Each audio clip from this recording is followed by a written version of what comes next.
Hey, what's going on, guys? So today we're talking about the best-selling cards under $5 or less. We just talked about this card on the Penny Stock Market Watch. But you're like, what? But Hot Dog Flexer, this is not the penny. This is not a penny stock. Why are we talking about this card? We were talking about this archetype in general. It's so unfortunate because this archetype is really not very good, and it really needs this card to be like $3. So it's a budget deck, right? Because I think the most expensive card outside this card is still $10.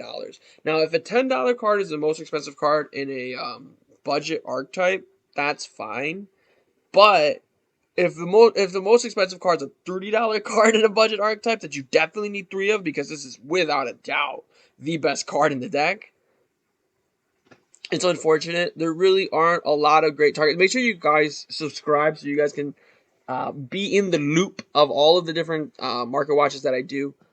Because I actually looked at every equip spell, not like in depth, but we did take a look at every single equip spell at the Penny Stock Market Watch. So make sure you guys go ahead and check that video out. I don't want to talk about this card. I roasted this card too much in the last video. Well, this archetype, not this card. This card is good. The archetype is bad. Continuing forward, Pearly, make it. There it is. There it is. What's interesting is like I still don't know what this archetype does. Like I just haven't had the time. I've been sleeping. I would rather do anything else. I mentioned this in my previous. I just wanted to mention it again.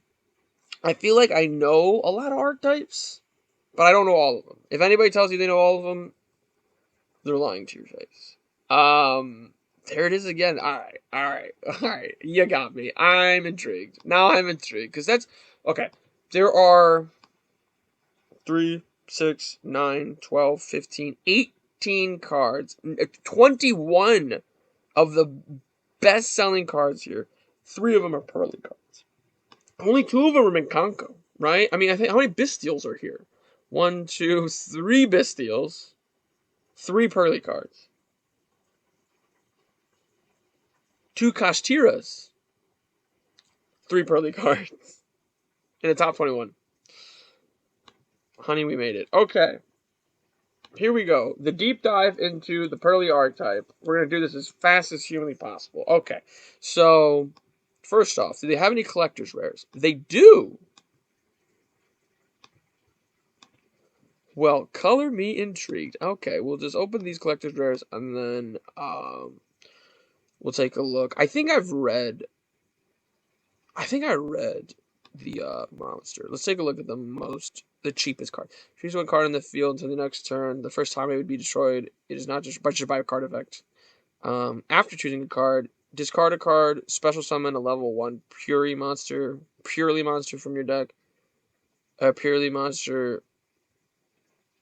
disease monster that has this card as material gains the following effect. Oh, okay. Okay, it was like, why is this a part of that effect? But if you look at the card, it's not. This card can attack up to the number of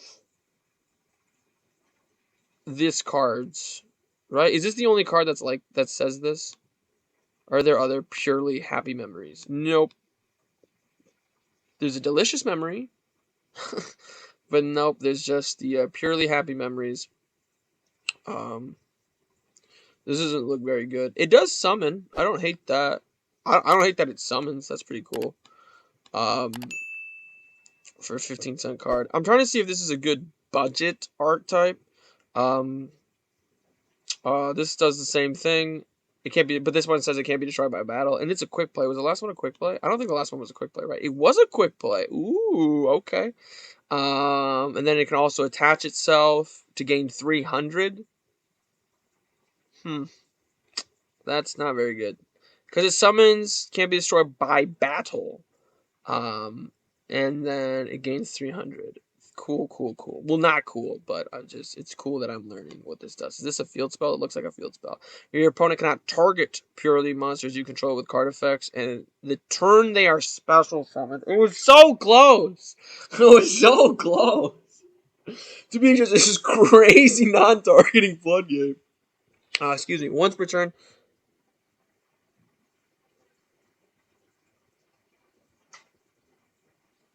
So, okay. It summons one back out. And attach. I figured the field spell was the one that was doing a lot of the attaching. Is that it for the spells? That's probably it for the spells. Yeah, because there's no, there's the two quick play. There's three quick play, a continuous, and a field. So this is the other quick play. Each player gains 1,000, and then you can special summon. You can send one other card you control to the graveyard. Target one card. Attach this card to it as material. Once per turn, you can send one other card you control to the graveyard. Target one card your opponent controls. Attach this card to it as attach it. Attach it. I see what it does. Okay, it's the Cyber Dragon Infinity effect. That's pretty good. That's pretty good. This is a $10 card though. No, it's not. No, it's not. And this isn't even $10. That's $10.95. That's $11. This is not an $11 card. No, it's not. You have to send his cost.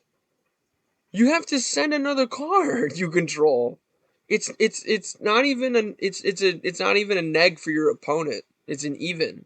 I mean, I guess like you could send, and maybe there's a card that wants to be sent in this archetype. You know, like let's just say you send a face up Dante and add a Seer. I guess. Like I don't know. We'll keep looking to see if there's any card that synergizes with that, but I just don't know.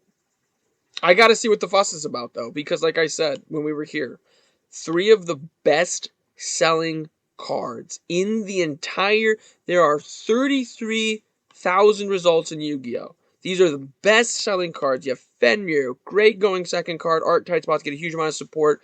The field spell to the best archetype in the game right now. One of the best effect monsters in the game. The best way to add cards from your deck to your hand. The best synchro monster in the game. A great going second card. A great engine in the archetype right now. Another great engine in the game right now. One of the best, if not the best, Xyz monsters in the game. And purely cards. That's what's in the top 21. So I gotta see what the fuss is about. So we're gonna keep going in. We're on the trap card now. Target a purely Xyz monster you control special summon from your extra deck, one that is a different rank, by using it as material, but then return it to the extra deck during the end phase of the next turn? It just shuffles? No way. No way it says you can banish this card from your graveyard, target up to three purely monsters in your graveyard, shuffle them into the deck, and it doesn't say draw one card. There's no way. There are so many cards that say you could target up to three X monsters or X cards in your graveyard. You can't even target the spells. I'm getting upset. I'm going to calm down. What haven't I looked at yet? We haven't looked at the monsters, and we haven't looked at the continuous spell. You can pay 500 life points, reveal 3 cards, except itself. Your opponent randomly picks one, shuffle the rest of your deck. Cool. So it doesn't say they have to be a different name, so it's basically an add one. If a face-up loses control of the scepter in the Tamer step, you can add up to 3 purely quick play spells. Okay. That's not the worst. That's not the worst. It's obviously super circumstantial, though. Like, you have to... I guess it says up to. But if a face-up purely monster you control leaves the field, you can add from your graveyard to your hand. This is not a $9 card. If you pay $9 for this card, shame on you. It does look cute. It does look cute. I will give you that. All right. So we got the purelies. Let's take a look at those before we look at the main thing. I told you we're gonna do a deep dive. This is what happens. These are the best selling cards. The next best archetype in the game. It's gonna go. Okay. So something happened. Did I spell it wrong? I did spell it wrong. Okay, that's fine. It's gonna go tier pearly archetype. So we got. They're all the same rank, but it's fine. At the end of the damage step, if this card battles, you can add a purely card from your deck to your hand. Also, this card, if it has memory, you can have the attack of a face-up monster on the field up to thrice per turn. When you activate the effect of a quick play spell, you can attach that card. And then return an opponent's spell and trap. That is not good. It's not bad.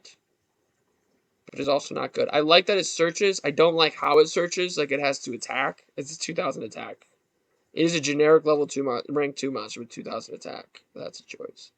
Um, but it's literally just a normal monster because it needs a Pearly card. So you can't just use it randomly. Once per turn, you can target one effect monster your opponent controls and negate its effects until the end of this turn.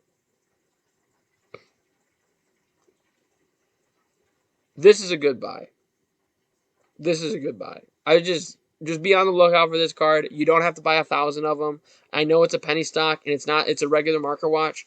You can get 58 copies for 20 cents. I actually might just get that, to be honest.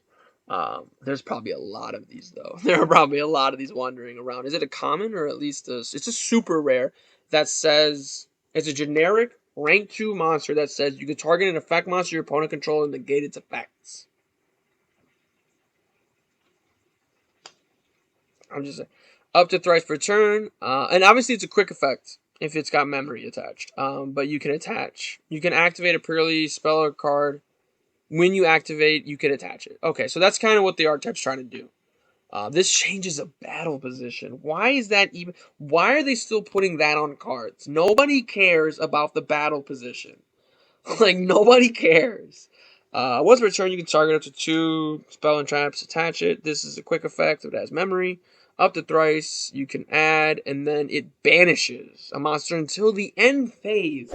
I feel like Konami purposely made this archetype bad. Like, I just trying to make it make sense. But I will say this. Okay, we have looked at memory. But the main purely card, the main monster, we haven't looked at yet. And we have looked at my friend. And the friend isn't terrible. The friend is okay. What else have we looked at? Oh, so we looked at everything except for this one. And I think we looked at this last week, but we'll just do it again. When this card is normal special summon, you can execute top 2 cards and add a Pearly card. Also, place the rest at the bottom. Once per turn, you can reveal special summon an Xyz monster by using this card you control as material. Also, that's fun. Why is it $73?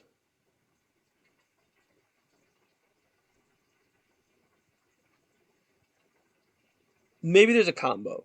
There's got to be a combo that someone's. Oh, this is the collector's rare. This is the collector's rare, so I'll give you that. How much is the regular version? That's what's brought us here. 20. Okay. Still too expensive, but alright. Okay, so now that I have officially spent 13 minutes looking at the entire Purely archetype, I can confidently say, do not buy these cards. If you can get these cards, if you pull them, don't be upset, because you're going to sell them to somebody who likes them because they look cute. And you're going to be happy, I'm going to be happy, everybody's going to be happy, right? Because they're going to get this cute archetype that doesn't do anything, and it's awesome. But do be on the lookout for that 20-cent card. I would just pick up like 10 copies of it for $2 or something like that. I probably will buy out that 28 thing, though, because like 30 at 20 cents is like $6, right? Like, is that math right? That math feels wrong. But anyway, I could see a generic Xyz 2 making some waves, especially because this card still exists too, right? That says negate an effect monster your opponent controls. Especially because this archetype still exists, right? I mean, can Sprite run that card? I don't think Sprite cares, but maybe it would. I don't know. You ban Toad. We'll see what crazy things they decide to do next. We looked at a lot of these cards already too. This is why we kind of like the format's stale. Let's be real. Like the format's not like the most exciting. Like literally, look at the top of the page. Like they're talking about a different format right now on top of the page. That's how stale the format is. Odds are Balance is coming out soon. We're getting a new set soon. A lot of different really cool things are happening. But that was why. I mean, I spent most of the Market Watch on Monday, the Penny Stock Market Watch, talking about the what's it called? The Makanko archetype, and now we just talked about the Pearly archetype. There is nothing wrong with playing Yu-Gi-Oh for fun. Just an FYI. Like, I understand, like, we play to win, but there's nothing wrong with just seeing what different archetypes do. And Labyrinth actually looks like it could be a very strong strategy, and there are a lot of random Labyrinth cards popping up. This is not a very good archetype, though. I don't recommend getting Rescue Ace, at least for right now. That's the interesting thing I do want to say. I will say this, because I mentioned it about Rescue Ace at the Penny Stock Market Watch. I want to mention it again, because Minkonko could fall in this category, Pearly could fall into this category, probably not Pearly, but certainly Rescue Ace. We have seen plenty of archetypes, like Sun Avalon, for example, is a great example of it. Randomly get really good support. Gem Knight was like that too, and Brilliant Fusion Drop. Like, just randomly get really good support, and all of a sudden it's a great deck. Most of the time, it's like Tier, which was pretty good this time whenever it first came out last year, and now it's amazing. That's usually how it goes, but there are some times where a deck seems to be bad, but it's kind of fun, and then gets a lot of really good support and is really good, right? So Rescue Ace could be in that category. But let's get serious for a second. Let's talk about infinite impermanence. Let's talk about like staples. Let's talk about cards that like people actually use. Um, there is no way. This is what happens if my favorite thing to buy is structure decks. This is now $15. It was $10 when it came out. I think maybe 11, and it really has not gone down in value. Like, I know you have, like, there's a Paleozoic, Machine Duke, there's a Kaiju, and then the Cyber Dragon and the Cyber Dark stuff. But it's really just Infinite Impermanence that's pushing this card forward. This is going to be a very difficult card to power creep, because of it just does so many really good things. Obviously, it turns off the column. Obviously, it can be used going first or going second. It's just an absolutely fantastic card. Now, when we take a look at all the versions, if you want to spend $170 on the ulti probably looks really cool. I will give you that. The secret looks really cool too, though. And the secret is not even close to as expensive, but it is the second most expensive one, right? Now, if we look at just the cheapest one, I think that's the gold rare. I personally like gold rares because, one, like I said, it is a bit cheaper, but also, two, more importantly, it looks cool. I like it, it's my gold card.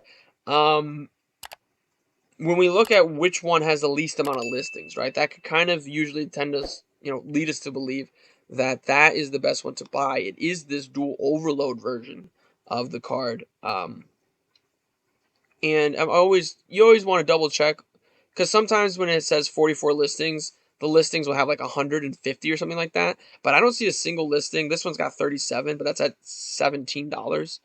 And this has got one page. So this one could potentially be close to a buyout. It is Infinite Impermanence, though. I'm sure you should have a playset of them by now. I don't think Infinite Impermanence is going to get bought out, especially because the Magnificent Mavis just came out. This just came out. But it might not get any reprints anytime soon. So just at the very least, make sure you have your playsets. But this one does have the lowest amount of listings, so that could lead you to believe that this one could see a spike soon. Especially because some of those listings were saying like $30.